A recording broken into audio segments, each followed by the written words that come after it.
আসসালামু রহমতুল্লাহ। পাওয়ার ফোরের অঙ্কগুলোতে আপনারা অবশ্যই একটা বিষয় লক্ষ্য করবেন, এইভাবে ভাঙাবেন স্কোয়ার তার উপর স্কোয়ার, স্কোয়ার তার উপর স্কোয়ার। প্রথমে সূত্রটা অবশ্যই প্লাসের দেবেন। এই দেখেন a plus B whole square minus 2ab, তাই না? তাহলে এ বি তো কাটা যাবে, তাহলে প্রথমে অবশ্যই প্লাসের সূত্র প্রয়োগ করবেন। দ্বিতীয়বারে গিয়ে আপনি লক্ষ্য করবেন মান দিয়ে যদি দেওয়া থাকে মাইনাসের, তাহলে মাইনাসের সূত্র প্রয়োগ করবেন। যদি প্লাসের মান দেওয়া থাকে তাহলে প্লাসের সূত্র প্রয়োগ করবেন। তাহলে এইখানে দেখি এই অঙ্কটাতে মাইনাসের মান দেওয়া আছে, তাহলে আমি কি করব দেখেন, এই অঙ্কটাতে প্রথমে যদি সূত্রের প্লাসে ফেলাই আমি, তাহলে অবশ্যই কি থাকবে, ব্র্যাকেটের ভিতরে একটা স্কোয়ার থাকবে, -2 থাকবে, এটা সব সময়। তাহলে আমি যদি এটা এইভাবে লিখি, ব্র্যাকেটের উপর স্কোয়ার, ব্র্যাকেটের উপর স্কোয়ার -2, এখন মান দেওয়া আছে কিসের, মাইনাসের, তাহলে 2 মান দেওয়া আছে, তাহলে এটা +2 হবে, কারণ a - b হোল স্কোয়ার +2 হবে পরের বার।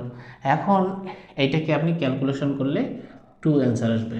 আচ্ছা, এই অঙ্কটাকে দেখি, যদি প্লাসের সূত্র দেওয়া থাকে তাহলে আমরা প্রথমে কি করব, এই যে এটার উপর স্কোয়ার -2 অবশ্যই থাকবে, আর প্লাসের যেহেতু সূত্র দেওয়া আছে, প্লাসের মান যদি দেওয়া আছে তাহলে যে মানটা দেওয়া আছে তার উপর স্কোয়ার -2 হবে, কারণ a plus B whole square -2ab হয়, এই 2টা হচ্ছে সূত্রের 2।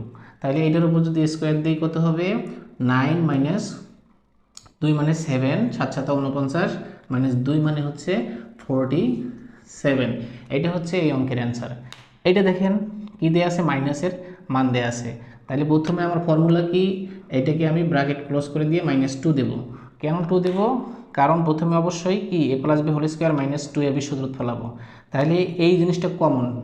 এখন মান দেওয়া আছে কিসের, মাইনাসের, তাহলে কি হবে, এটার উপর স্কোয়ার দিয়ে মাইনাস, কি হবে, এটার উপর স্কোয়ার +2 হবে, কারণ এই 2টা হচ্ছে সূত্রের 2।